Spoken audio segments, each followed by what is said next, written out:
Durante 7 meses, todas y cada una de las noches, a las 2:47 de la madrugada, mi esposo se paraba justo al lado de mi cama, en la oscuridad, simplemente mirándome dormir. Hizo esto hasta el día en que fingí estar dormida y escuché lo que estaba susurrando.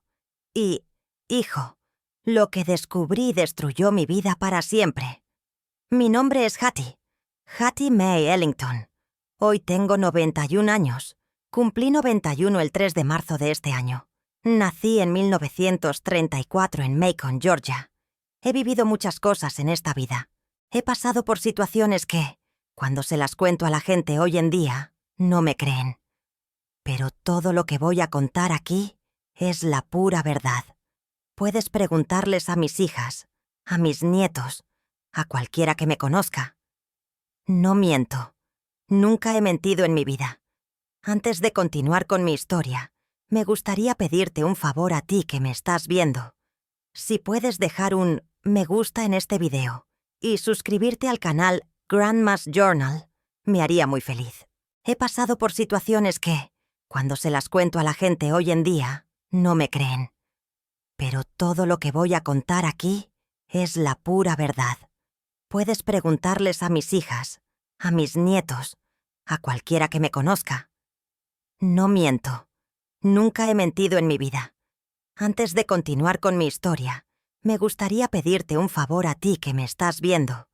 Si puedes dejar un me gusta en este video y suscribirte al canal Grandma's Journal, me haría muy feliz. Sé que a los jóvenes de hoy les gustan estas cosas de Internet y me dijeron que esto ayuda a que otras personas escuchen mi historia. Y quiero que mi historia sea conocida. Quiero que otras mujeres sepan que no están solas. Así que deja tu me gusta, suscríbete al canal y dime en los comentarios desde dónde me estás viendo. ¿Eres de Atlanta o de Birmingham o tal vez de Georgia como yo? ¿O estás mirando desde lejos, desde otro país? Dímelo. Me encanta saberlo. Mi nieto siempre me muestra los comentarios y me pongo muy emocional al ver gente de todo Estados Unidos y de otros países mirándome. Bueno, ahora voy a empezar mi historia desde el principio, porque de lo contrario no entenderán todo lo que pasó. Me casé con Otis Washington el 15 de octubre de 1955. Yo tenía 21 años. Él tenía 26. Fue un matrimonio un poco arreglado por nuestras familias, como era común en aquellos tiempos en el campo. Mi papá conocía a su papá. Eran diáconos en la misma iglesia y pensaban que hacíamos una buena pareja. Apenas conocía a Otis antes de la boda. Nos habíamos visto unas 3 o 4 veces, siempre con nuestros padres cerca. Él era apuesto, alto, fuerte y trabajador. Mi papá decía que era un hombre serio, un hombre de palabra, y que cuidaría bien de mí. Me casé con un vestido blanco en la iglesia bautista de Macon. Fue una gran celebración, con mucha comida, música gospel, y toda la congregación estuvo presente. Recuerdo que llevaba el vestido de encaje que había pertenecido a mi abuela y que mi mamá había guardado en un baúl. Era un día caluroso, con mucho sol, y yo estaba tan nerviosa como podía estarlo. En realidad no conocía a ese hombre con el que iba a pasar el resto de mi vida. Después de la boda fuimos a vivir a una pequeña granja que su papá nos había dado. Eran unas 50 acres de tierra cerca de Cordell, en lo profundo del campo de Georgia, lejos de todo. La casa era sencilla, de madera, con solo 3 habitaciones. Había una sala que también hacía de cocina, un dormitorio y una pequeña despensa en la parte de atrás. El baño estaba afuera, en una letrina, y no teníamos luz eléctrica. Usábamos lámparas de queroseno.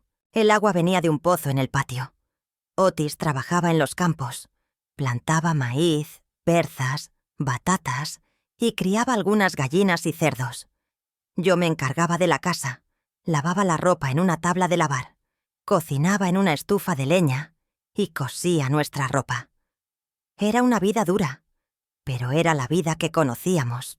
Todo el mundo vivía así en aquellos tiempos. Mi primera hija nació en 1957, el 23 de abril.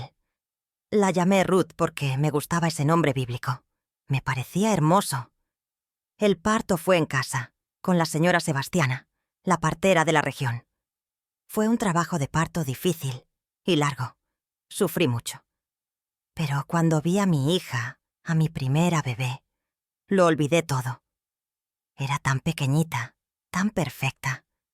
En 1959 nació Ruby, el 8 de agosto. Otro parto difícil. Pero esta vez ya sabía qué esperar. Ruby era diferente de Ruth. Ruth era tranquila, calmada. Ruby nació llorando, haciendo ruido, exigiendo atención. 2 niñas hermosas. Y en 1962 llegó Pearl, mi bebé. Nació el 1 de diciembre, un parto más tranquilo que los otros, gracias al Señor. Pearl era pequeña, delicada, pero despierta e inteligente. 3 hijas, 3 niñas. Otis quería un niño. Quería un hijo que lo ayudara en los campos. Pero el Señor me dio 3 niñas, y yo estaba agradecida por cada una. Otis siempre fue un hombre muy callado. No era alguien de hablar, ni tampoco de mostrar afecto. Nunca me golpeó. Nunca levantó la mano contra mí. Debo decir eso. Pero tampoco fue cariñoso. Nunca me abrazó solo por abrazarme. Nunca me dijo que me amaba. Nunca me dio un regalo. Era como si fuéramos 2 extraños viviendo en la misma casa. Él trabajaba, yo trabajaba, criábamos a las niñas. Pero no existía eso de una pareja enamorada como se ve en las películas. Simplemente no lo había. A veces me preguntaba si tenía que ser así, si todos los matrimonios eran de esa manera. Hablaba con las otras mujeres en la iglesia, en las reuniones, y parecía que sí, que eso era lo normal. El esposo trabajaba, la esposa cuidaba la casa, y eso era todo. El amor era algo para las jóvenes solteras. Después del matrimonio, era obligación. Era deber. Las niñas iban creciendo, el tiempo pasaba, y la vida seguía en esa rutina. Waking up early, making coffee, taking care of the house, the girls, the clothes, the food. Otis going out to the fields before the sun came up, coming back when it was getting dark, eating dinner in silence, going to bed, sleeping, and starting it all over again the next day. I won't lie to you. I wasn't happy, but I wasn't completely unhappy either. It was the life I had, and I accepted it. I had my daughters, I had food on the table, I had a roof. Many folks had less than that. Despertarse temprano, preparar el café, cuidar la casa, a las niñas, la ropa, la comida. Otis saliendo a los campos antes de que saliera el sol, regresando cuando ya estaba oscureciendo, cenando en silencio, acostándose, durmiendo y comenzando todo de nuevo al día siguiente. No les voy a mentir. No era feliz, pero tampoco era completamente infeliz. Era la vida que tenía, y la acepté. Tenía a mis hijas, tenía comida en la mesa, tenía un techo. Mucha gente tenía menos que eso. Así transcurrieron 13 años. 13 años de un matrimonio silencioso, sin grandes alegrías, pero tampoco con grandes problemas. Hasta que llegó enero de 1968. Enero de 1968. Nunca lo olvidaré. Había llovido mucho a finales de diciembre. Los campos se veían bien. El maíz había crecido bien. Otis estaba incluso más tranquilo, menos serio. Las niñas estaban de vacaciones de la escuela.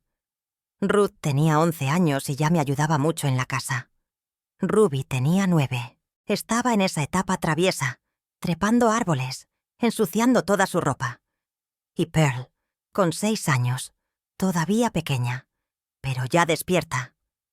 Era martes, 16 de enero de 1968. Lo recuerdo bien porque al día siguiente había una reunión especial de oración en la iglesia, y yo siempre encendía una vela. Así que era el día 16. Había sido un día normal. Me levanté temprano, hice el café. Otis se fue a los campos. Yo me quedé cuidando a las niñas. Preparé el almuerzo, lavé la ropa. Por la tarde remendé un vestido de Ruby que estaba roto. Preparé la cena, sémola de maíz y verduras con un poco de jamón curado que había sobrado. Comimos. Las niñas se fueron a dormir temprano porque estaban cansadas de jugar bajo el sol todo el día. Otis y yo nos quedamos un rato en la sala. Él estaba fumando su pipa y yo estaba remendando un calcetín. Luego nos fuimos a la cama. Debía de ser alrededor de las 9 de la noche cuando nos acostamos. Yo siempre dormía en el lado izquierdo de la cama, junto a la pared. Otis dormía en el lado derecho, junto a la puerta. Había sido así desde que nos casamos. La cama era de madera, vieja, y crujía por todas partes cuando nos movíamos. El colchón estaba relleno de hojas de maíz, duro e incómodo. Pero era lo que teníamos. Me quedé dormida. Dormí con normalidad. Estaba cansada. Había sido un día pesado. Y entonces, en medio de la noche me desperté. Me desperté de repente, de esa forma en que uno se despierta cuando siente que algo anda mal. Sabes cuando tienes la certeza de que alguien te está mirando. Esa fue la sensación. Abrí los ojos lentamente, todavía medio aturdida por el sueño. La casa estaba oscura, completamente negra. No había luna esa noche. Todo era negro. Pero, hijo, vi su silueta. La silueta de Otis de pie junto a la cama. Solo estaba allí. Mi corazón empezó a latir con fuerza. Me asusté tanto que por un segundo ni siquiera pude respirar. Pensé que era un ladrón. Pensé que era algo malo. Pero luego mis ojos se adaptaron a la oscuridad y vi que era él. Otis, de pie a mi lado de la cama, mirándome. Estaba tan asustada que no pude decir nada. Me quedé allí acostada mirándolo.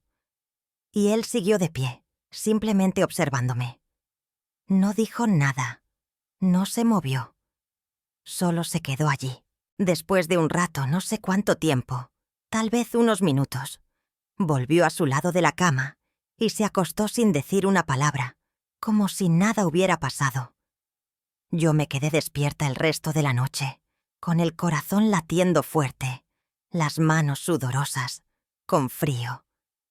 No dejaba de pensar en lo que había ocurrido. ¿Por qué había hecho eso? ¿Por qué se había quedado allí mirándome de esa manera? Por la mañana, cuando nos despertamos, fingí que no había pasado nada. Preparé el café, todo normal, pero yo seguía observándolo, tratando de ver si actuaba diferente, si había algo extraño. Pero estaba normal, como siempre, callado, serio, comiendo su pan con mantequilla, bebiendo su café negro. Pensé que debía haber sido algo de mi cabeza, que lo había soñado. O que se había levantado para usar la letrina y se había quedado allí por accidente. ¿Cuándo? ¿Qué sé yo? Intenté convencerme de que no era nada. Pero la noche siguiente volvió a suceder lo mismo. Me desperté en medio de la noche y allí estaba él, de pie junto a la cama, mirándome. Esta vez miré el reloj que teníamos en la pared, un reloj antiguo de cuerda que su papá le había regalado. Marcaba las 2:47. Las 2:47. Se quedó allí unos 10 minutos. Yo permanecí acostada fingiendo estar dormida, pero estaba completamente despierta, con el corazón latiendo con fuerza, tratando de entender. Luego volvió a la cama. A la mañana siguiente, durante el café, le pregunté: «Otis, ¿te levantaste anoche?» Me miró con una cara como si no supiera de qué estaba hablando. ¿Levantarse para qué? ¿Para ir al baño o algo así? No, dormí toda la noche. ¿Por qué? Nada. Pensé que había escuchado un ruido, y ya está. Tema cerrado. Él no lo sabía. O fingía no saberlo. No lo sé. Pero, hijo, volvió a pasar. La tercera noche. Y la cuarta, y la quinta. Todas y cada una de las noches. Siempre a la misma hora. A las 2:47 de la madrugada empecé a desesperarme. Empecé a tener miedo de dormir. Me quedaba despierta esperando que llegara esa hora. Y cuando llegaba, allí estaba él, de pie, mirándome. Sin decir nada, sin hacer nada, solo mirando. Intenté hablar con él otra vez. Le pregunté si estaba enfermo, si dormía mal, si tenía algún problema. Siempre decía que todo estaba bien, que yo me estaba imaginando cosas. Pero no me lo estaba imaginando. Cada noche, a las 2:47, él estaba allí. Empecé a perder peso. No podía comer bien. No podía dormir. Vivía cansada, nerviosa. Las niñas lo notaron. Ruth me preguntó si estaba enferma. Le dije que solo era cansancio, pero no me creyó. Vi en sus ojos que sabía que algo andaba mal. Pasó febrero, pasó marzo, abril, mayo, junio, julio. Llegó agosto. 7 meses. 7 meses de esto. Todas y cada una de las noches. A las 2:47 de la madrugada, él se levantaba, iba a mi lado de la cama, se quedaba allí mirándome, y luego regresaba. Empecé a pensar que me estaba volviendo loca. Lo juro por el Señor. Pensé que estaba perdiendo la razón. ¿Por qué? ¿Cómo puede un hombre hacer algo así todos los días a la misma hora y actuar como si nada hubiera pasado?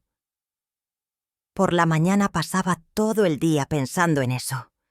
Mientras lavaba la ropa en la tabla, mientras cocinaba, mientras barría la casa. Mi mente no dejaba de pensar, tratar de entender qué estaba haciendo, por qué lo hacía. Al principio pensé que estaba sonámbulo. Ya sabes, esas personas que se levantan dormidas y caminan por la casa. Yo había oído hablar de eso. Mi tía Clara solía contar que su esposo se levantaba por la noche dormido, iba a la cocina, abría la puerta del armario y se quedaba allí parado. Así que pensé que tal vez él hacía lo mismo. Pero, hijo, los sonámbulos no se paran en el mismo lugar todos los días. Y no lo hacen exactamente a la misma hora. A las 2:47, todas y cada una de las noches, como un reloj. Entonces no podía ser sonambulismo.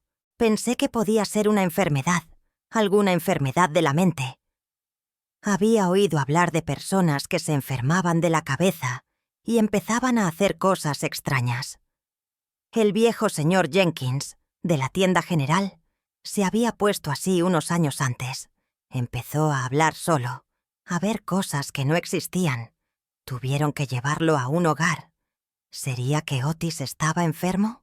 Pensé en hablar con alguien, pero ¿con quién? Vivíamos lejos de todo.